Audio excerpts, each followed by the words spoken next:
Seja bem-vindo a mais uma entrevista, mas é uma entrevista amiga com um amigo aqui de longa data que vamos já daqui a pouco anunciar. Aqui na condução da entrevista o Anânio Couto, na técnica o Álvaro Almeida. Hoje temos o prazer de ter cá um ex-presidente de Câmara, um homem que toda a gente conhece em Gondomar, que na altura, por razões que vão aqui ser escalpelizadas e explicadas, foi realmente uma bomba que chegou a Gondomar. Eu gostava de uma bomba porque foi assim. Antes de mais, vamos anunciar quem é realmente o nosso entrevistado, é Arlindo Neves, então, que eu desde já muito agradeço a sua presença aqui na Gondomar FM. É para mim uma honra, até porque somos amigos, e agradeço a sua presença. Obrigado, não tem nada a agradecer. Arlindo Neves, portanto, é um homem que polémica à volta dele não faltou. Na altura que assumiu a presidência, caiu na Câmara, na altura foi uma bomba tremenda. Arlindo Neves começou como presidente da Junta de Freguesia de Valbom e pelo trabalho que aí executou, que realmente um trabalho avassalador, que vamos já também falar dele, com estrondo e com circunstância que foi na altura notícia em órgãos de televisão, jornais e tudo quanto é lá, de facto foi uma inovação. Mas vamos começar primeiro pela sua infância, depois vamos voltar à Junta, vamos à Câmara, vamos ver se conseguimos aqui realmente traçar todo o seu percurso, que foi realmente muito rico e muito denso.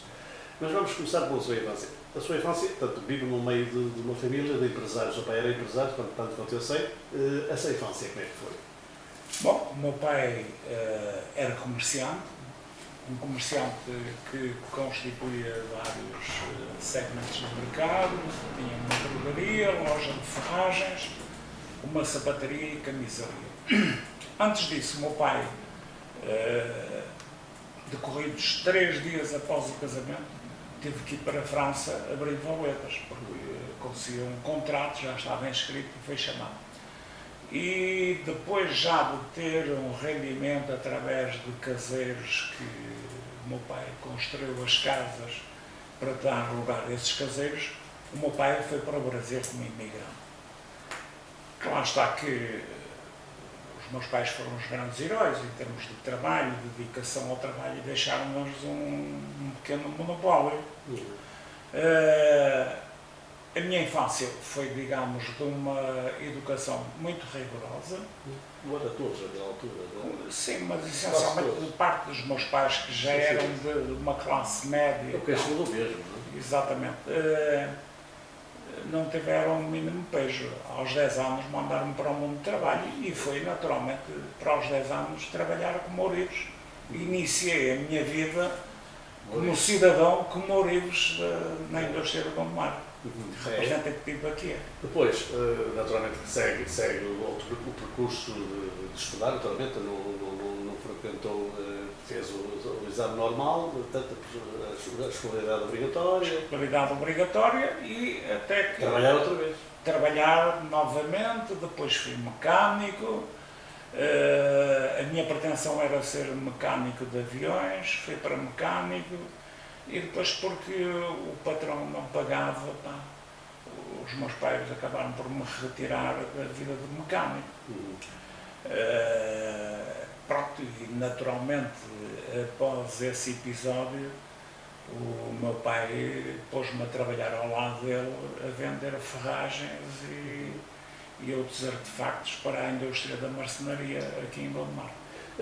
Uma coisa que se nota, e que pode ser algo frustrante para si, é o facto de um homem, e agora falamos à distância, depois como adulto, reconhece a sua inteligência, a sua capacidade de gestão, a sua capacidade de orientação, enfim, que veio a provar isso mais tarde. Não lhe parece que fugiu ao lado de ter, por exemplo, seguido uma carreira de um curso superior, uma coisa assim? Não é uma frustração que sente nesta altura? Não, quer dizer, naturalmente que sinto que em alguns casos, algumas situações de vida, isso me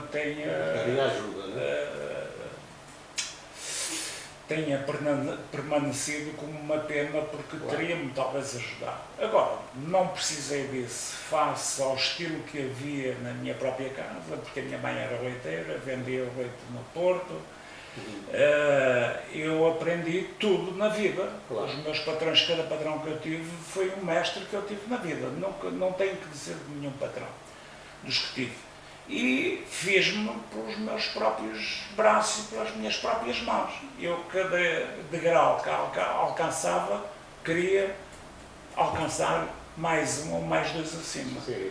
E pronto, e a partir daí tudo se me tornava muito mais fácil. Eu evoluí através do conhecimento à minha custa, quer dizer, eu não fiquei para trás, não fiquei sentado numa cadeira, li muito e pronto, e fazia postar ao lado dos melhores. Mas a vida que levou e aquilo que aprendeu, aquilo que passou, foi o maior curso que você podia ter tirado. O maior curso da minha vida foi a minha grande universidade. A grande universidade, exatamente. E foi de muitos.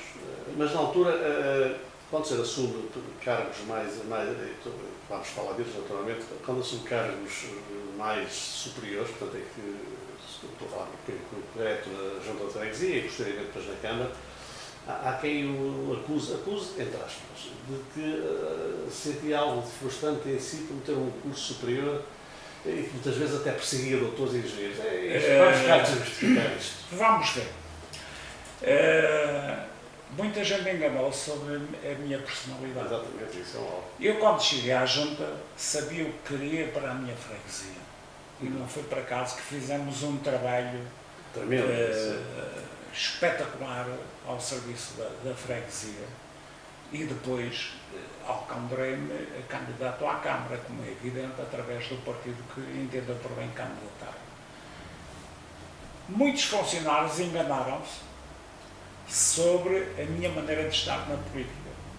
Ou seja, eu quando fui para a Câmara Municipal, eu já tinha a experiência de 6 anos da Assembleia Municipal como membro efetivo, conhecia os podres todos que havia dentro da Câmara e, naturalmente, que houveram funcionários que se sentiram complexados de aparecer uma pessoa não licenciada a dirigir e a orientar a própria Câmara. Era aí que eu queria chegar, exatamente. Mas eu não tinha problemas, porque eu sabia os objetivos a atingir e, naturalmente, eles foram atingidos. E, felizmente, eu travei grandes batalhas. Eu digo felizmente porque isso foi bom para Gondomar. Travei grandes batalhas dentro do município de Gondomar, inclusive contra funcionários que estavam habituados a ser os donos dos cantões dentro da própria estrutura municipal, e eu, felizmente, acabei com isso tudo. Sra. Lineiros, vamos por partes, vamos já falar da Câmara, mas antes ainda queria ir voltar à sua infância. Não é o único filho, situação difícil, quantos irmãos? Tinha 2 ou 3 irmãos? Tinha mais 2 irmãos. 2 portanto, 2 irmãos, éramos 3. Não teve problemas de dificuldades de infância? Nada, absolutamente. Aliás, eu considero-me, quer dizer, um daqueles beneficiados da sociedade que, felizmente, no período da guerra não faltou nada, nunca faltou comida. O meu pai conseguiu dar-nos um nível de vida muitíssimo bom. E, naturalmente, quer dizer, eu considerava-me até um privilegiado em relação aos meus colegas de escola. Não? Exatamente. Depois, casa, não é óbvio, tem 2 filhos, não estou em erro. 2 filhos e 4 netos. 4 netos. 4 netos. O que é para si o conceito familiar neste momento? O conceito familiar é a estrutura fundamental da nossa sociedade. Quer queiramos, quer não, quer dizer, todas as pessoas que se porventura pensam que a estrutura familiar não é importante, que desprezam o conceito familiar é o super-sumo da nossa sociedade. Quer queiramos, e há de ser assim toda a vida, porque isto já dos tempos ancestrais, que naturalmente, quer dizer, a família é o tudo de uma sociedade. A família para si, acima de qualquer coisa. Está acima de tudo e é fundamental. Naturalmente, depois surge enfim, outros projetos, a vida vai naturalmente seguindo o seu rumo, com menor ou maior dificuldade, segue também depois a carreira, já que foi isso, dedicado ao seu pai, também é vendedor. Exatamente. Como é que surge depois a oportunidade de ir para a Junta de Freguesia do Galvão? Bem, a oportunidade surge através da via do partido, como é evidente, não é? Já fazia política logo após o 25 de Abril no Partido Socialista e a partir daí, naturalmente, quer dizer, o partido tinha que tomar uma opção quando chegou às eleições de dezembro de 76 e a escolha recaiu em mim, eu escolhi o Executivo e pronto, e seguimos rumo, ganhámos as eleições, 2 mandatos, muitíssimo bom, e daí foi o trampolim naturalmente para a Câmara Municipal. Eu tenho que confessar aqui, porque sou testemunha disso, porque tive o prazer e o privilégio de trabalhar diretamente consigo. Não posso esconder isso do auditório, até para que situarmos e para que saiba que eu estou por dentro de toda essa sua carreira, não é? E acompanhei, realmente foi, ser entrenador daquela junta, aquilo foi realmente uma autêntica revolução, revolucionou não só o Galvão, como quase que revolucionou o país, que, enfim, os órgãos de imprensa escrita. Nós criámos situações inovadoras. Exatamente, era isso que eu faço. É que realmente você entra de uma forma que aquilo foi de tal ordem, mexeu com toda a gente, que aquilo realmente toda a gente colaborava, foi uma coisa do outro mundo.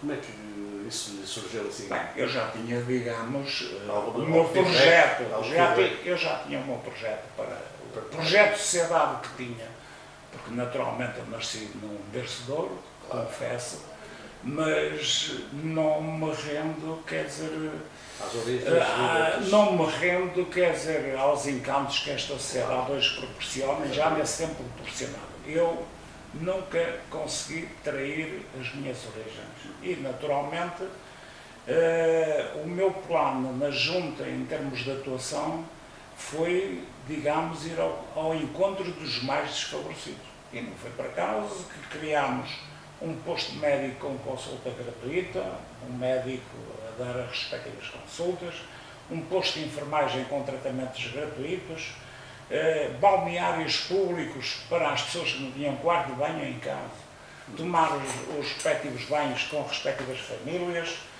biblioteca gratuita, as primeiras idas à praia fomos nós que fizemos no país, fomos nós que fizemos, para pessoas carenciadas e diminuídos físicos. Foi um conjunto de coisas, conseguimos trazer a esquadra para Valbom, que era uma coisa impossível, tinha sido impossível através de pessoas antepassadas, que passaram pela junta já no tempo da outra senhora.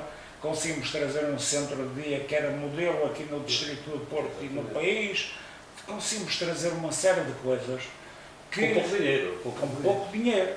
É mais importante. Nunca faltou o dinheiro para os funcionários, para cumprir com os fornecedores. O dinheiro, as contas estavam sempre feitas à frente de qualquer realização que nós fizéssemos. Portanto, daí depois, quer dizer, há esse feedback tremendo que catapultam para a fama. Isso é óbvio que foi a Junta de Freguesia de Galvão a sua rampa de lançamento para depois. Você falou aqui, eu ainda me lembro, por exemplo, da campanha dos medicamentos. Exatamente, campanha dos medicamentos, coisa que não havia no país. Parecia que era uma coisa que não fracasso e fez sucesso. A Segurança Social nunca nos quis passar as respectivas receitas a favor do médico para passar a favor dos mais carenciados. E daí a campanha dos medicamentos gratuitos. Então eu tinha a solução no bolso. Já que vocês não querem, vou passar a fornecer medicamentos gratuitos às pessoas da freguesia. E as pessoas da Segurança Social riram-se. E nós fizemos campanhas da angariação de medicamentos que não eram utilizados ou pouco utilizados, víamos a viabilidade, víamos o médico, a validade do respectivo medicamento e fornecíamos às pessoas. Naquele tempo, agora nem tanto, mas naquele tempo receitava-se uma caixa de medicamentos, a pessoa tomava 2 ou 3 Dois e o ou resto três, o ficava. resto ficava. Exatamente. Agora, Era um desperdício era um e nós desperdício fazíamos nós o aproveitamento. fizemos essa. Eu disse que nós, também na altura, Exatamente. estava, O funcionário que funcionário estava entrou inserido no no processo. processo. E de facto aquilo entrou medicamentos, foi uma campanha tremenda. Bom, foram 2 mandatos, na altura era 3 anos, não estou em erro. 3 anos, 3 anos, exatamente. portanto, teve 6 anos Na Junta de Freguesia de Valmont, que exatamente. depois daí, como já disse há pouco, o catapultaram para ser o candidato à Câmara. Que foi uma luta, se bem me lembro, bastante difícil, bastante renhida em termos de conseguir o lugar, de ser o candidato. Sim. Aqui surge Mário Soares, julgo eu. É a altura que a primeira vez que Mário Soares surge. Mário Soares aqui não intervém. Não. Efetivamente, Talvez nós somos segundo. Exatamente. Efetivamente foi o partido a nível distrital e a nível conselho que teve que decidir, na altura eram secções, não havia comissão política e pronto, foi uma candidatura normal e natural e que ganhei naturalmente. O candidato na altura era o presidente que estava em exercício de funções, o falecido engenheiro Álvaro Sousa. Enfim, ele tinha alguns rabos de palha, diga-se de passagem, e isso facilitou-me talvez, e como era uma pessoa profundamente conhecedora do Conselho, e muito conhecida no Conselho, ajudou-me naturalmente por função do exercício das funções que eu tinha como comerciante com o meu pai, ajudou-me realmente a chegar à Câmara. Isso tudo contribuiu. Em Valbom, você realmente contagiou e isso também serviu de rampa de lançamento para a sua, enfim, para criar realmente uma imagem sua que era conhecida quase em todo o país, como exemplo, naquelas colónias, eu estou a recordar-me da colónia Balnear que passou na altura, só havia 2 canais, não é? Exatamente. Mas passou, e o que era muito difícil entrar em qualquer reportagem nas televisões, porque tudo só havia 2 canais, muito restrito, agora, hoje em dia é fácil. Já é mais fácil. Há muitas. Mas passou e aquilo correu o mundo, não é? Depois, tenho o privilégio de ter sido o mentor de todas as iniciativas que levaram que outras freguesias copiassem o esquema. Exatamente, começaram. O que é que isso representa para si? Bem, representa que eu estaria, digamos, no caminho certo, como é evidente, não é? E hoje há muitas colónias balneares aí para a terceira idade, para jovens, para ricos e não ricos. Na altura era só para gente pobre. No meu tempo era só para gente pobre. Pronto, e naturalmente guardo isso como um bom sinal daqueles que eu exerci civicamente ao serviço da Junta de Freguesia de Valbom. Pronto, surge, depois tínhamos falar e entrar no primeiro mandato de Câmara, é eleito, é indicado para o candidato, vence as eleições de forma categórica, quanto a todas as expectativas, apesar de só que os mais céticos é que não acreditavam, porque à partida a maior parte das pessoas estavam convencidas que conseguia ganhar aquilo, de certa forma, não a brincar, porque não ganham por maioria absoluta na altura. Claro. Mas foi realmente para si o culminar de um objetivo que tinha em mente mesmo, que era aquilo que queria. Sim, efetivamente, quer dizer, eu vou deixar de ser pretencioso, naturalmente, que eu, após o primeiro mandato na Junta de Freguesia, percebi desde logo que estaria disponível todo um caminho à minha frente para chegar a Presidente de Câmara. Isto também em função do Presidente de Câmara na altura de então. Claro. Porque nós, muitas das vezes, somos o que somos em função do adversário que temos. Claro, claro. Pronto, mas, efetivamente, quer dizer, com uma campanha simples, andei muitas vezes a subir escadas e a colar cartazes, não é como hoje. Sim, sim. Fiz, digamos, de tudo para realmente conseguir atingir o objetivo e, felizmente, consegui. Conseguiu e depois naturalmente o seu ritmo de trabalho e como é que encontrou, eu sei, e vamos, de certa forma, se tivermos tempo, falar de alguns episódios com o Álvaro Sousa, que foram muito curiosos, muito interessantes, que eu sei e recordo. Aliás, era motivo de ir muita gente à Câmara para assistir às reuniões públicas, para assistir aos debates que você tinha, e picardias, digamos assim, com Álvaro de Sousa, que está lá. Eu soltei como se diz da Gíria, que apesar de tudo era o seu adversário, mas era um homem Claro. como outro qualquer e que a gente respeitava. Mas recorda-se bem desses tempos e Não me recordo, e até recordo com alguma saudade, porque a política nesse tempo era disputada cabelo a cabelo. E naturalmente, vamos lá, eu tinha uma certa tendência e uma certa forma de estar na política. Eu era muito frontal, ia a todas as lutas e às vezes até me dava, desculpando o termo, um certo gozo a ver um certo tribalismo nos diálogos que se estabeleciam entre as partes. Agora, muitas das vezes a política não é entendida como tal, e hoje já não é nada disso, hoje é por acordos de cavalheiros nos corredores e nos gabinetes, e depois faz-se a mise-en-scène perante a opinião pública e que aquilo não corresponde minimamente à verdade. Nesse tempo era muito mais puro, era frente a frente, era cara a cara, e era o que desse e era para aquilo que estava mesmo. Você entrou rampante naquela Câmara e acabou com alguns mitos, que eram muitos, não é? Acabou com as prendinhas, acabou com aqueles que se diz na gíria, bater com os pés nas portas, não é? Que levavam alguma coisa na mão para oferecer, para se conseguir algo naquela Câmara. Isso não estou a falar naturalmente do pós 25 de Abril, julgo que não haveria disso, mas até também vai a seguir ao Álvaro, primeiro ao Zé Luís Araújo, não me lembrava disso. Mas na altura havia muito pelo menos da forma não se livrava. Bom, a questão é esta. A minha palavra de ordem na campanha foi acabar com a corrupção na Câmara, porque sabia que existia a corrupção. Eu teço aqui a homenagem a muito funcionário sério que havia na Câmara, mas havia na Câmara cantões específicos que pertenciam a alguns funcionários. E quer dizer, ninguém se metia naquilo, mesmo entre os colegas, e depois não se metia naquilo. E eu naturalmente tive que acabar com isso.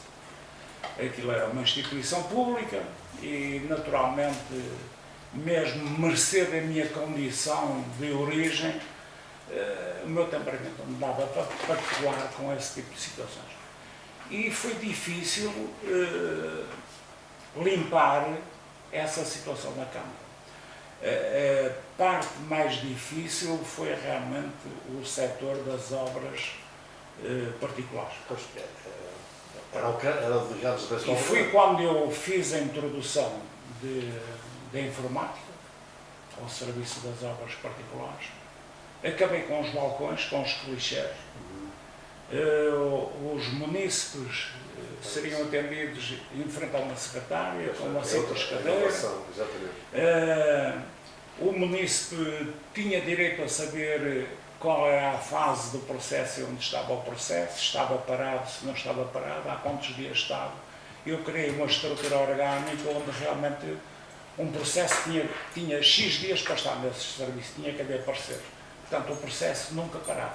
Eu, ao fim do dia, sabia onde estava o processo, quantos dias ele tinha estado neste serviço, quantos dias demorou a ser despachado. E a partir daí, bem, para não falar nas obras municipais, né? Eu lembro-me que cheguei à Câmara, não havia um compressor pneumático na Câmara, os funcionários iam abrir uma valeta quando andavam com granito, era com um picão e com uma marreta até demolirem o granito que aparecia de por meio. Eu comprei máquinas, eu comprei caminhões, eu adotei a estratégia de todos os desaterros eram feitos pela Câmara Municipal.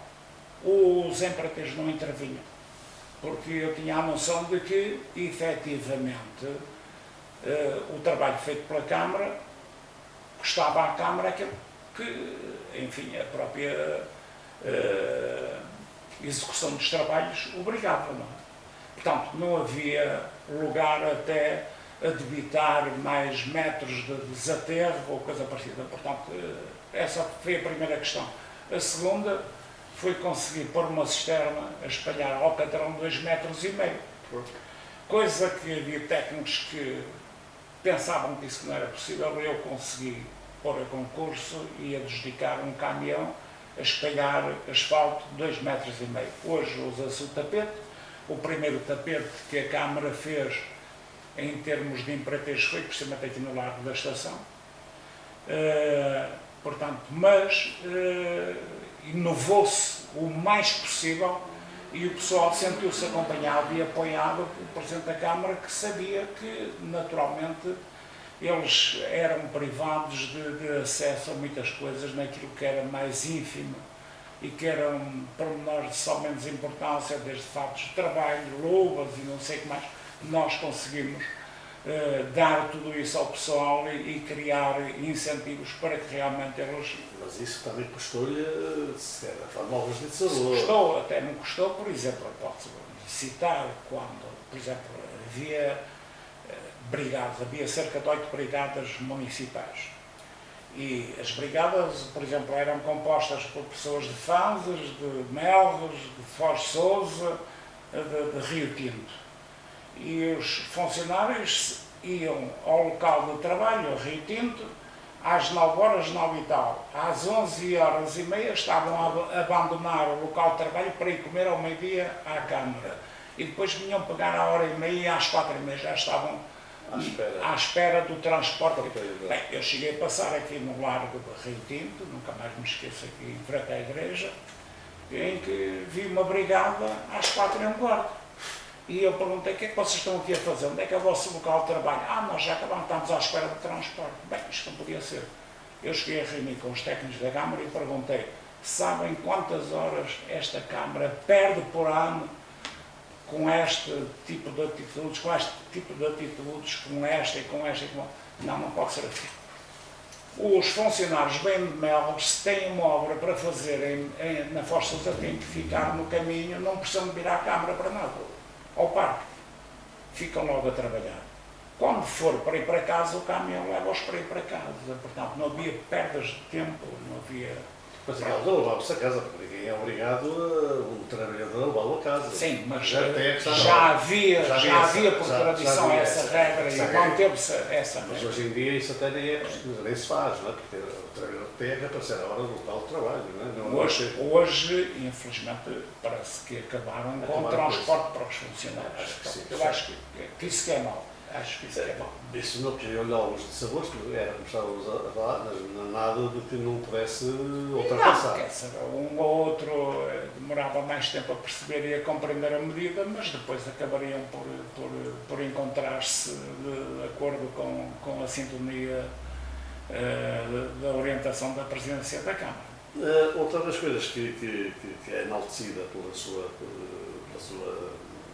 seus mandatos, pelos dois mandatos, depois vamos falar dele no show a completar, foi que também acabou aquele estilo dos lambotas, né? Porque isso aí em todo lado, né? Você era realmente, há quem até o acuse de exagerar um bocadinho nisso. As pessoas, naturalmente é natural as coisas, você duvidava, punha sempre em dúvida quando aparecia um amigo a fazer um pedido. Era a coisa que lhe gostava muito de gerir e normalmente rejeitava.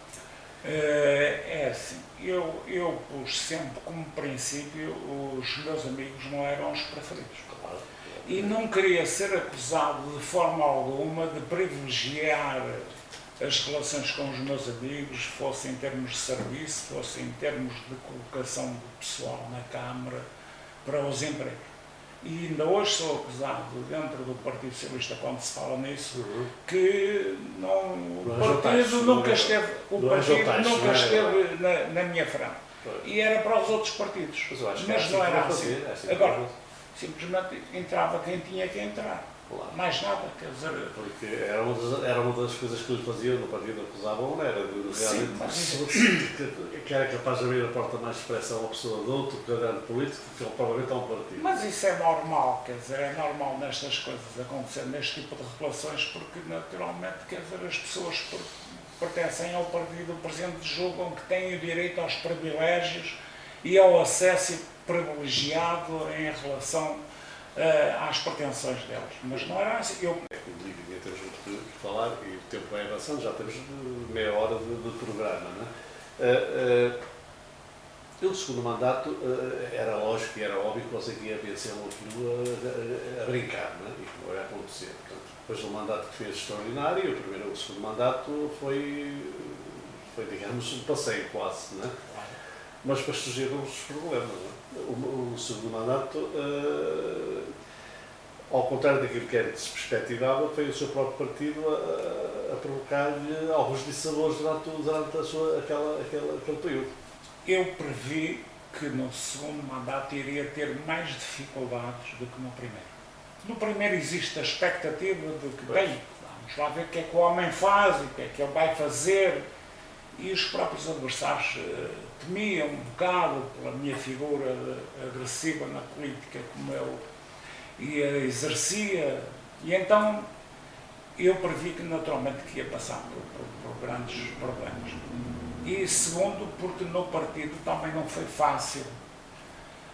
A indigitação da minha recandidatura não foi fácil. Era aí que eu ia falar, que me esqueci. Aí é que surge o problema do Mário Soares. Exatamente. É quando aparece a intervenção direta do Mário Soares aqui na minha indigitação. E naturalmente eu sabia e conhecia que havia um par de invejosos dentro do partido que não podiam de maneira alguma, porque, quer dizer, eu nunca gostei de ficar cingido ao poder tutelar do partido, só porque eu era presidente eleito através do Partido Socialista. E depois, naturalmente, depois há os invejosos, claro. E depois há os outros, não?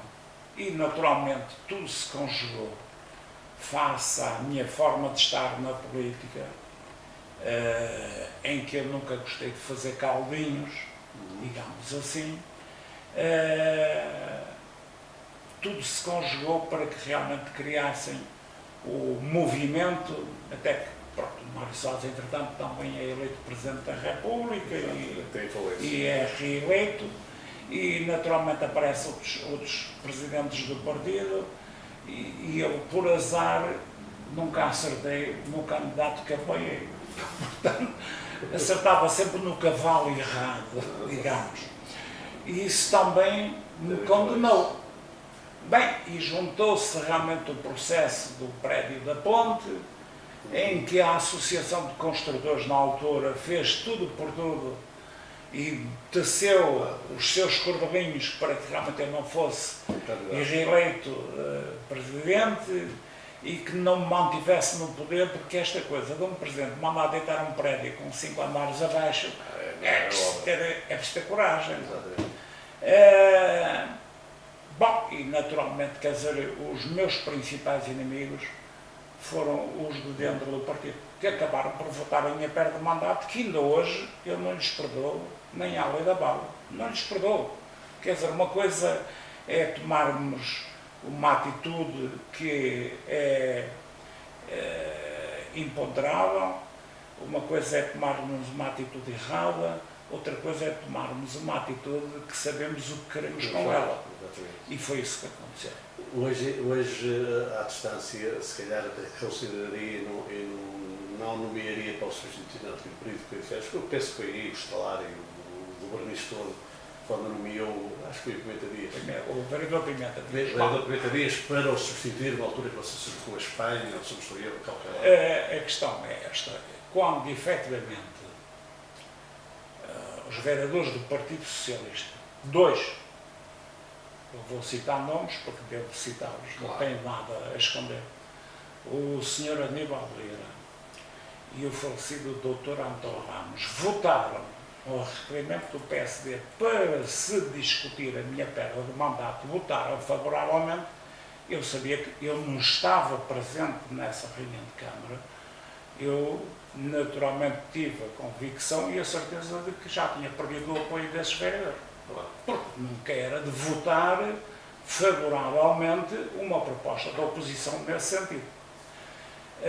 Havia outro vereador que era um tal Barreto, também era daqui de Rio Tinto, mas esse já estava vendido ao PSD. E naturalmente quer dizer que quando agendaram e aprovaram o agendamento para a discussão da minha pé de mandato, naturalmente a Câmara não cumpriu com a legislação em vigor. Ou seja, na altura a legislação dizia textualmente que a perda de mandato tinha que ser discutida mediante a apresentação de prova escrita das acusações que houvesse a fazer à pessoa visada.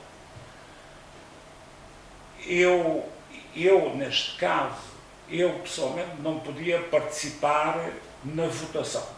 Podia discuti-la até ao último minuto, mas votar, estava impedido de votar. E, naturalmente, acabaram por votar, não apresentaram provas nenhumas, foi tudo, enfim, umas conversas de 31 de boca, e acabei por perder o mandato. Eu, aliás, não fui a essa reunião.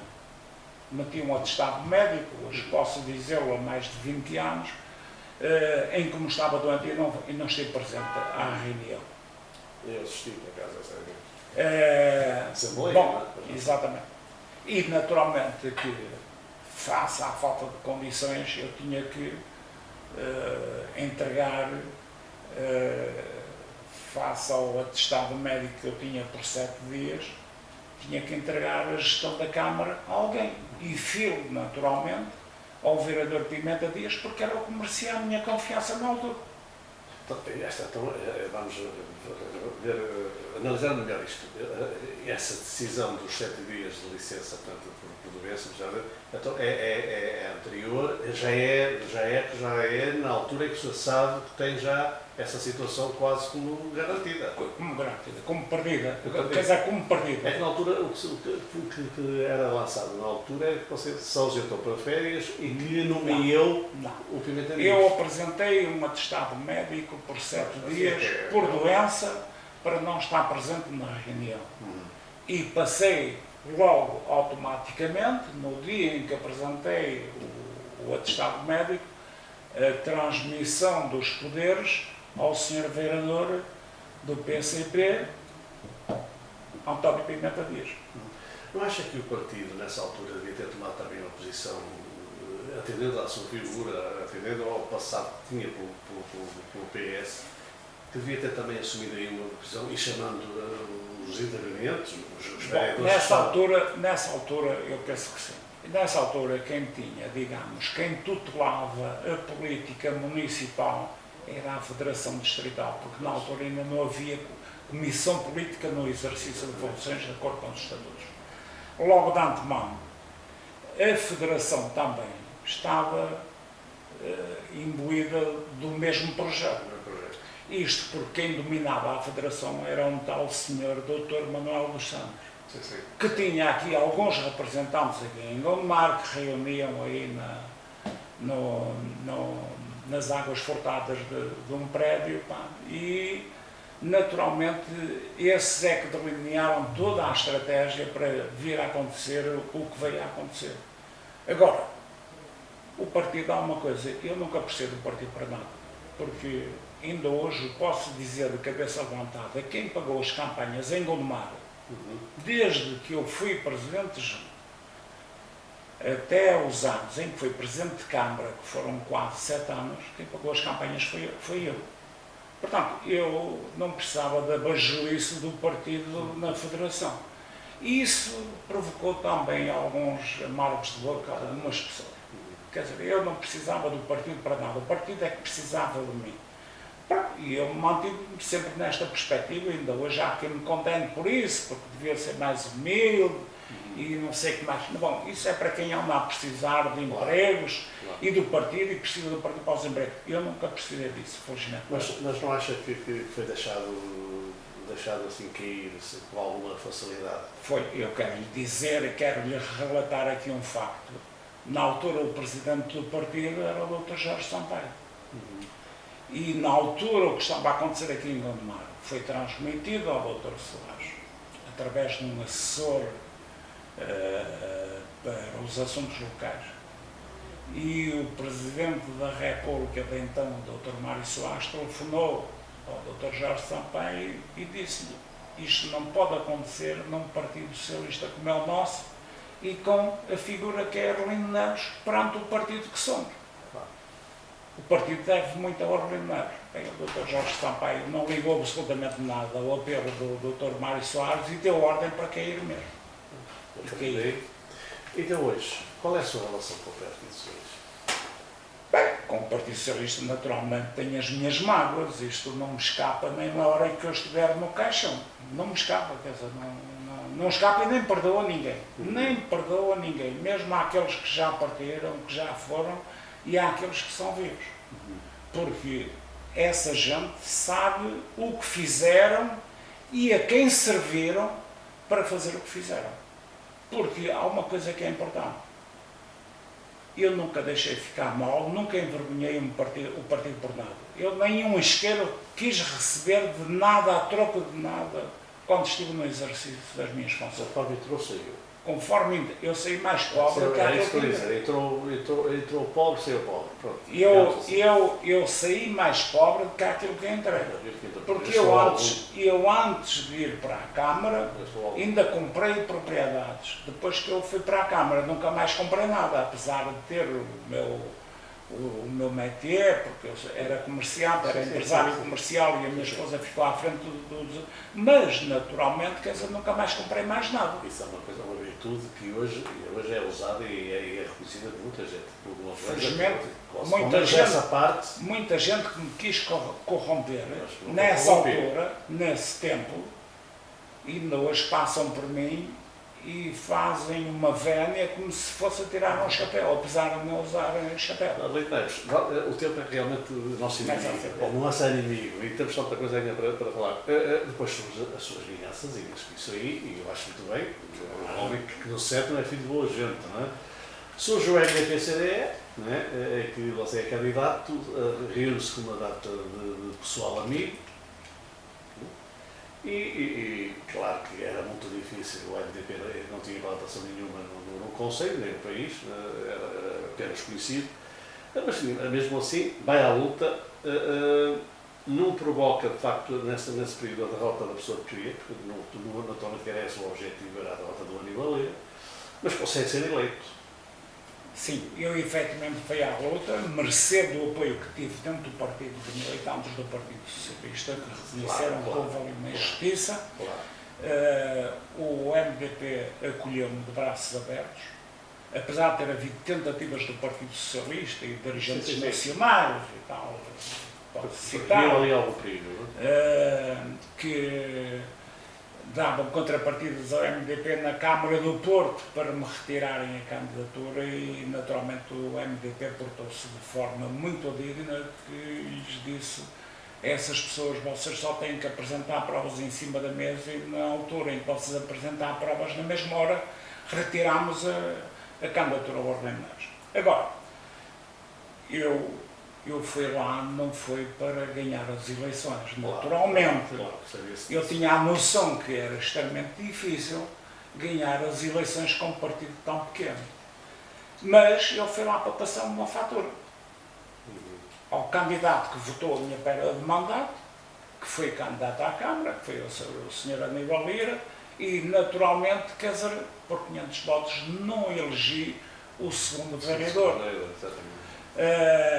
Pronto, a partir daí percebi que era extremamente difícil ir com um partido qualquer e ganhar as eleições.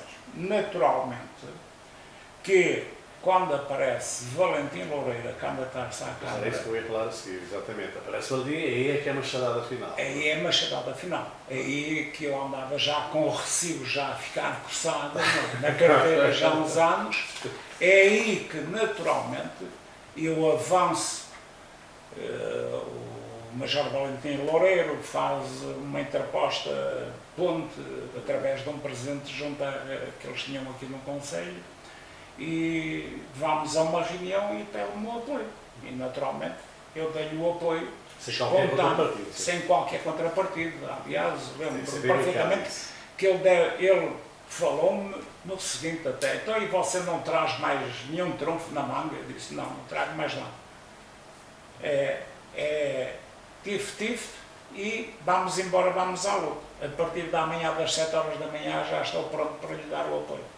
E, naturalmente, a candidatura de Valentim Loureiro começou a crescer de dia para dia, não é? E foram muitos milhares de votantes PS e militantes que acabaram por votar no Valentim Loureiro e ele ganhou por 760 e tal votos, ou 780 e tal votos. Eu dou-lhe a oportunidade de se refrescar, porque realmente já merece, não é? Mas é que essa situação, na altura, muito recordo perfeitamente, até porque jornalisticamente acompanhei muito essa campanha, e recordo-me que há alguns episódios, mas conseguiu ficar descansado a partir daí para testar. Sim, fiquei, digamos, com a consciência tranquila. E muita gente pensou que teria havido um negócio com Valentim Loureiro. Não houve, quer dizer, Valentim Loureiro nunca me propôs qualquer negócio, nem eu nunca exigi qualquer contrapartida. Houve, e há uma situação que gostaria de ressaltar, que efetivamente Valentim Loureiro toma posse no dia 10 ou 11 de janeiro e em março há um problema abordado no Jornal de Notícias em que Valentim dizia que ia bater com a porta. Pronto, porque as relações de confiança entre o vice-presidente e o presidente ainda não estavam solidificadas. E o Major Valentim Loureiro teve o condão de vir a um café em frente à Câmara, convidar-me para ser assessor dele e perguntou quanto é que eu queria para ser assessor, para pôr a Câmara a funcionar, porque ele não conseguia controlar a Câmara. E eu disse-lhe que, efetivamente, que tinha-lhe dito, na própria campanha, que estaria apenas só até o dia das eleições. E não quis o lugar, e recusei o lugar, e nunca quis nada com o Major Valentim Loureiro, como não quero, como é evidente, porque o meu partido e a minha área é naturalmente o PS, eu não quero, não, é uma área de esquerda. Mas não esteve próximo disso, de voltar ao PS. Depois esteve aí uma altura que me pareceu que com um bocadinho de jeitinho dali, um bocadinho de jeitinho de lá, embora houvesse sempre houve intenção da parte do PS, houve naturalmente boas vontades, mas exigiram que eu me inscrevesse no partido. E daí eu nunca pedi a demissão do partido. Disse-o publicamente, mas nunca o fiz por escrito. E depois riscaram-me, e até porque havia um processo disciplinar na Comissão Nacional de Jurisdição, e nunca recaiu qualquer decisão sobre esse processo disciplinar. Então, não havia lugar a que eu me filiasse. E a partir daí, o obstáculo. Eles exigiam que eu me inscrevesse novamente no partido e eu não estava disponível. Nunca mais pensou na política, mais se pensou por nada? Não, nem está nos seus horizontes? Não, nem pensar nisso. Quer dizer, se me perguntarem se eu gostava de ser Presidente de Câmara nesta altura, eu gostava, porque agora com 70 e tal milhões é muito mais agradável ser Presidente de Câmara do que com 1 milhão de contos ou menos de 1 milhão de contos no meu tempo, naturalmente. Exatamente. E agora as coisas estão muito mais acomodadas, isto arranja-se uns trocositos para os restantes membros, isto funciona tudo bem e muito obrigado. Vamos agora, temos sensivelmente de 12 minutos, vamos aproveitar para respostas mais concretas e respostas telegráficas, não é? Hoje, à distância, fazeria o mesmo até aqui, desde a sua infância até agora? Há alguma coisa que se tenha arrependido? Não. Em termos políticos, então, quero-lhes dizer que não fazia qualquer recuo que fosse no que fosse. Eu, quando assumia atitudes, era efetivamente de acordo com o interesse público, que estava sempre acima de tudo. Às vezes até com prejuízo para mim, mas isso não contava, porque isso mais tarde vinha-se a reverter a meu favor. Foi o caso. Eu, se fosse candidato em 1989, eu era reeleito com maioria absoluta. Sim, isso eu também não tenho dúvida. Isso aí, os fatos assim o evidenciam. Outra coisa que me parece também ser pertinente falar aqui. Hoje, como Presidente, há alguma frustração que tenha tido? Algo que gostava de ter feito e não fiz. Não, naturalmente, quer dizer que quando se é Presidente de Câmara, pelo menos é obrigatório ter-se um projeto. Eu tinha um projeto para Gondomar. Há coisas aí que que me deixa espantado, com tantos milhões de orçamentos. Por exemplo, os mandatos de Valentim Loureiro foram queimados centenas de milhões de contos. E essas obras não apareceram.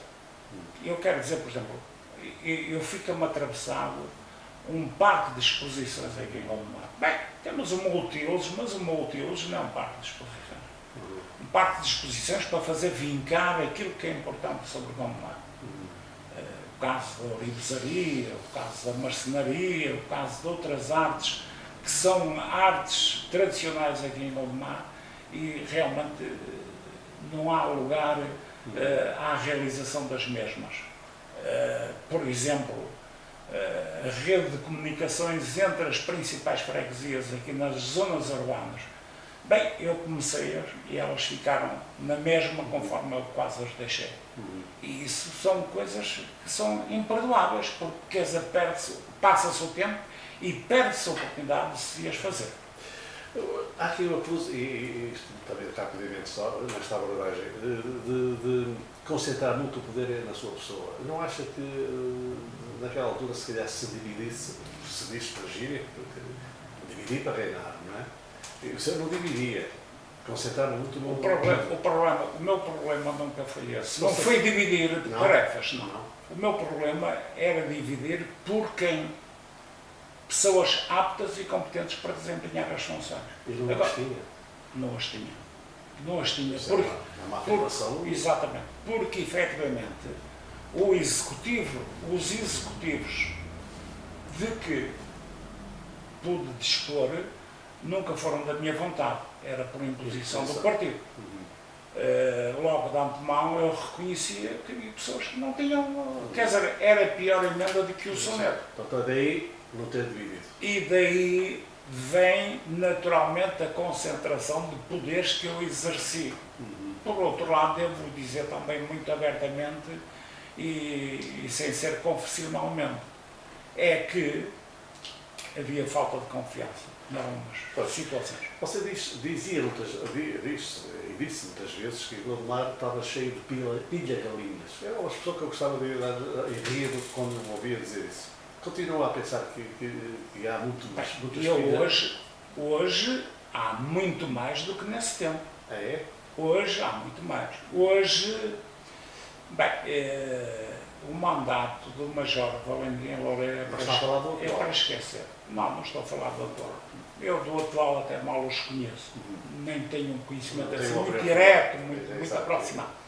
Mas os mandatos do Valentim Loureiro e do Aníbal Lira, um desastre autêntico.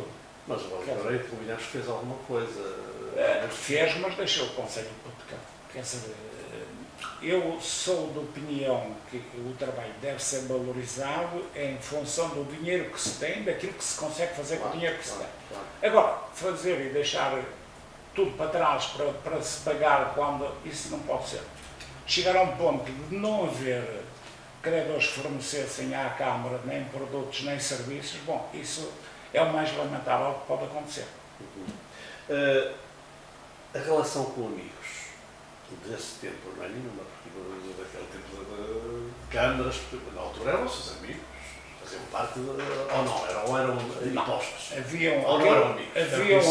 Haviam aqueles que se faziam meus amigos. Pois, isso esses são muitos. E depois há os amigos, e depois há os outros. Tentam-se abandonar nessa altura? Vou-lhe dizer que passei por alguma amargura, porque esperava a solidariedade de algumas pessoas e não a tive. Mas você tinha uma vivência muito grande com algumas das pessoas que estiveram ao seu lado. Claro, alguns foram minhas visitas de casa, iam comer e beber a minha casa, Eu nunca fui homem de borgas à noite, mas eu metia os amigos a partir das 10h30 da noite, metia-os em minha casa a comer e a beber, porque era o único tempo que eu tinha disponível para conviver com eles e gostava de ver essa conversa. Hoje em dia, são esses amigos, a maior parte deles que se afastaram? Não, não. Eu, quer dizer, de um certo modo, aqueles que se afastaram, que sigam o rumo deles, que eu não tenho problema nenhum somente com ele. Como é que define um amigo?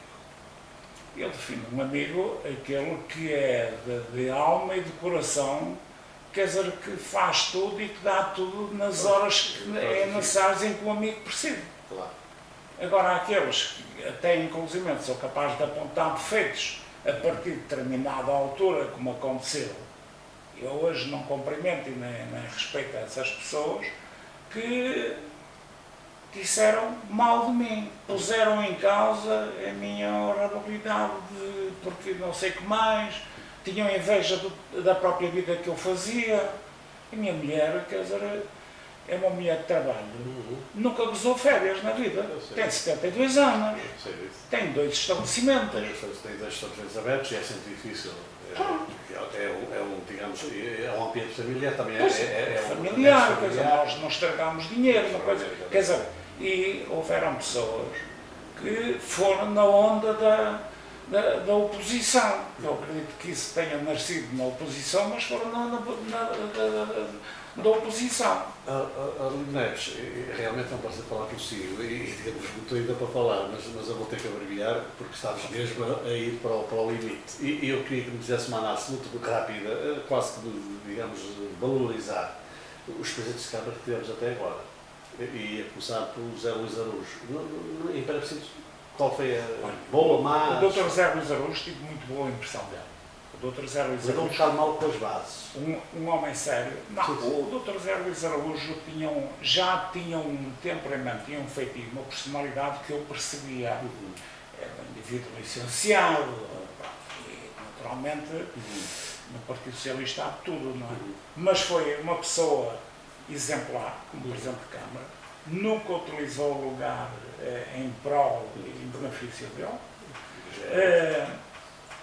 e disse sempre que ele tinha condições, era para ser secretário de Estado. Era um homem que tinha muita apetência e tinha muita facilidade em escrever, editar e não sei o que mais. Ao contrário, e ele, de um certo modo, lidava muito mal com as bases.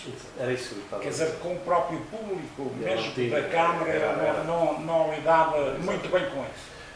Vamos ser mais breves na análise. Depois surge Álvaro de Sousa, que realmente que protagonizou consigo episódios que estão para a história, que vão ficar na história, que eu não vou aqui contar, já não tenho tempo, mas alguns, desde quase retirar das chaves de café um ao outro, enfim, aquelas histórias. Mas Álvaro de Sousa era um técnico. Sim, o Álvaro de mal Sousa, posicionado no partido. O Álvaro de Sousa, quer dizer, lidou sempre mal com os princípios que são obrigatórios de exercer-se num cargo como é o Presidente da Câmara. Exatamente, funcionou sempre um bocado mal. Um bocado mal. E depois o Álvaro de Sousa teve um problema, foi chegar a Presidente de Câmara pelo PSD e na qualidade de engenheiro. E isso não dá vantagens nem contrapartidas de favor a ninguém. Claro. E começou a lidar mal com o próprio PSD, enfim, por defeitos do percurso da vida pessoal dele, que não quero citar aqui de maneira nenhuma, nem valorizar, mas que o prejudicou bastante. Depois temos Aníbal Lira. Ou melhor, temos Arlindo Neves, mas não lhe vou fazer, já que interessou o perfil, não vai falar de si. Mas depois Aníbal Lira, já sei o que é que vai dizer. Bom, o Aníbal Lira, quer dizer, é Presidente de Câmara não por força natural das circunstâncias. O Aníbal Lira é um Presidente encomendado e posto num altar, como se põe um santo. Simplesmente o Aníbal Lira faltava-lhe muitas coisas para ele ser Presidente de Câmara. Se ele não conseguia sê-lo e nunca conseguiu sê-lo como vereador, bem, o Aníbal Lira, devo-lhe dizer só isto, se lhe desse uma competência para começar a despachar um tipo de correspondência que vinha à mão do Presidente, eu achava que era uma perca de tempo, ele achava aquilo um trabalho já, coisa que Deus me livre, que era matá-lo com trabalho. Valentim Loureiro. O Valentim Loureiro, quer dizer, é um homem que gosta daí, naturalmente, conquistou o espaço dele, fez obras que realmente, quer dizer, que nunca se tinham feito aqui em Gondomar, mas simplesmente há um contra, é que ficaram as dívidas. Não vou falar do Marcos Martins porque não tenho muito conhecimento, não tenho ligação ao Marco Martins, sinceramente, mas, embora seja do Partido Socialista, acho que é um moço exemplar, com respeito pelo exercício da função que exerce, mas tirando disso. Já estamos no limite de tempo, já estamos a ultrapassar, mas eu não resisto à tentação de fazer a outra questão. Qual é a personalidade nacional que mais admira? Bem, a personalidade nacional que eu mais admiro foi Mário Soares, como foi. Já estava à espera dessa resposta. E já agora é internacional? Bem, internacional para mim, neste momento, é António Guterres. Continua a par de tudo, da parte da situação política atual, uma noção muito rápida. Faço por acompanhar e ir percebendo. Ver o cenário atual. Muito complicado. Muito complicada porque os políticos de agora já não são nada que são do meu tempo. Não? Hoje, a esmagadora maioria dos políticos funcionam como simples artífices pelo emprego e pela subsistência e a sobrevivência de vida, mais alta. Ela Neves, foi um prazer tê-lo aqui. Muito obrigado. Foi um prazer tê-lo aqui. E, enfim, foi realmente uma entrevista possível, uma entrevista que penso que do outro lado e do vosso lado tenham gostado, o auditório. Naturalmente vou ter a oportunidade de ver e rever esta entrevista a um homem que realmente deu muito a Gondomar, um homem que foi polémico, que foi concreto, que foi decisivo no andamento deste Conselho. Arlindo Neves, muito obrigado mais uma vez. E aqui estiveram com o prazer o Amando Couto e o Álvaro Almeida, que se despedem. Este foi realmente o último programa desta série. Voltaremos naturalmente depois das férias, lá para setembro, e cá estaremos com todo o gosto. Até lá, boas férias e tudo de bom. Obrigado, Lô.